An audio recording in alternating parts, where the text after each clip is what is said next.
મને માર માર્યો, બહુ જ મન માર માર્યો, ઢોર મારે ને એમ મને માર માર્યો.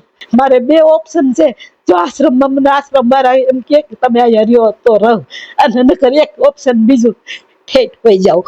પરિસ્થિતિ બધી હવે સારી છે, હવે કાંઈ છે નહીં, બધું પતી ગયું. સવારે સાહેબ આવ્યા હતા મોટા, બધું પતાવી દીધું, પતી ગયું. હવે માની ગયા, મને કાંઈ હવે વાંધો નથી. એને જે બનાવ બન્યો એની ભૂલ થઈ ગઈ, એટલે એને બનાવ બનાવ્યો. એને માફી માગી અને એને શાંતિ માગી લીધી. હવે એને એમ કીધું કે અમને કોઈ વાંધો નથી, ભલે અમારા ભેગા રહ્યા, હવે આવું નહીં થાય. સો ભાઈ, આ તો રાજુ છે બરોબર. અત્યારે તો મને કાંઈ તકલીફ નથી, ટાઈમો ટાઈમ ખાવા મળે છે. અત્યારે મને 4 દિવસથી ઝાડા થયા હતા, બીપી વધી ગયું હતું અને તાવે આવતો હતો.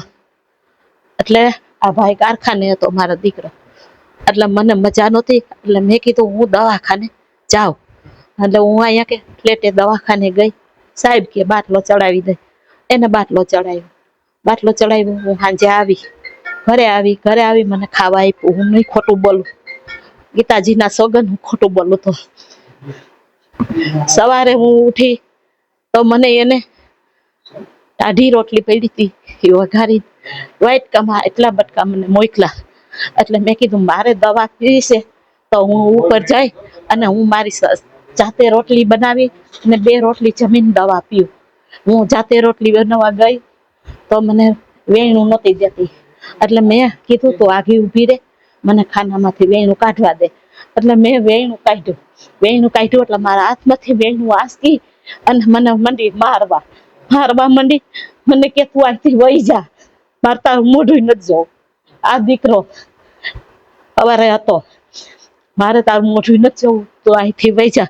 તારા કારણે અને તારા લીધેથી મારા ઘરવાળાનું એક્સિડન્ટ થયું. અને મને ગેરશબ્દ બોલતી હતી, બહુ જ અતિશય ગેરશબ્દ બોલતી હતી. તો મને ખાર ચડ્યો. મને કે તું ભાઈ જ જાત અહીંથી નીકળી જા. એટલે હું મારા જાતે કપડા મારા ધોઈ અને હું નીકળી ગઈ. પછી હું દવાખાને ગઈ, પાટો બંધાવ્યો. હાથે મને માર માર્યો, બહુ જ મન માર માર્યો, ઢોર મારે ને એમ મને માર માર્યો. મને તો લાગે છે પણ હું કોઈને દુઃખ દેવા માંગતી નથી. ફ્લેટે ગઈ, હું ફ્લેટે હારી વાર ઊભી રહી, રિક્ષામાં બેઠી, હું રોતી હતી. રિક્ષા વાળા મને લઈ ગયો, મારી પાસેથી ભાડું ના લીધું. હું હાસું બોલીશ, ખોટું બોલીશ નહીં. અને હું વહી ગઈ, પુલ નીચે બેઠી હતી. પછી ભાઈ આવ્યા, એટલે એને મેં કીધું મારા ફોનની રિંગ બંધ થઈ ગઈ છે ને, મારે આ કરવું નહોતું. મારા ફોનની રિંગ બંધ થઈ ગઈ છે ને, દીકરા અહીંયા આવી. એટલે એ આવ્યો ને એટલે મને બહુ જ દુઃખ થયું હતું. એટલે મારાથી રોઈ ગયું. મેં કીધું આ રિંગ મને ચાલુ કરી દે ને. એટલે એને સીધું આ પોઝિશન ચડાવી. પછી એને તો રિંગ મને ચાલુ ના કરી દીધી અને નીકળી ગયા. એ ભાઈ નીકળી ગયા. મને એમ કીધું 5 મિનિટમાં આવું છું. હું સાંજ સુધી બેઠી, આ ભાઈ 5 મિનિટમાં આવ્યા નહીં. એટલે પછી મેં મારા મોટો દીકરો નો ખુશ જુદો રહે છે, 22 વર્ષ થયા. એને મેં ફોન કર્યો.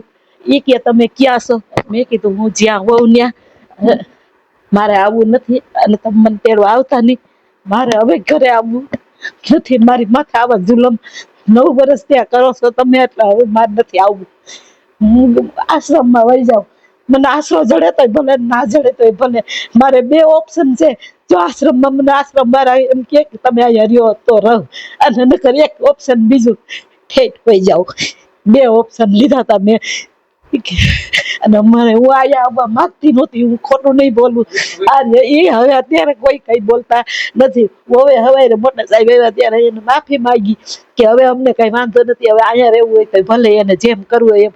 એને એમ કીધું કે અમે ભાડે રહેવા વયા જાય.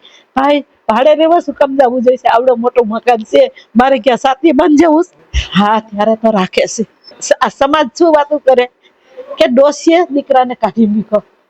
સમાજ વાત કરે ને એવી સમાજમાં વાત થાય ને આપડી. એટલે મેં ના પાડી, ભાડે રહેવા નથી જવું. અમારી તમામ માહિતીથી અપડેટેડ રહેવા માટે જોડાયેલા રહો ત્રિશુલ ન્યૂઝ સાથે.